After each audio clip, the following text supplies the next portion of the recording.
వినపోతున్న మూడో పాట కళ్ళు కళ్ళు జోడెట్ల పరుగు. దీన్ని పాడుతున్నవారు పద్మ, లలిత, ఝాన్సీ.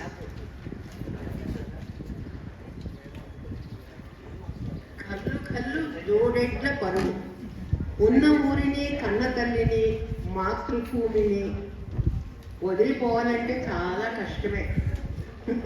కానీ కాలమాన పరిస్థితులను బట్టి చాలా చాలా మార్పులు వచ్చేస్తాయండి. కాలమహిమ అంతా. మరి తప్పనిసరిగా వెళ్ళవలసే వస్తుంది. అయితే ఈ పాట వింటుంటే, ఈ పాట రాసిన దుర్గా ప్రసాద్ గారు మనకు ఏమేమి కనుమరుగైపోతున్నాయో చెప్తున్నారు. వింటుంటే అవసరమా అని ప్రాణం ఉసూరు అనిపిస్తుంది. అరే అదిగో అదిగో ఎడ్ల బండి పరుగు అందుకుంటోంది. మనము కాస్త పరిగెడదాం. పదండి పదండి.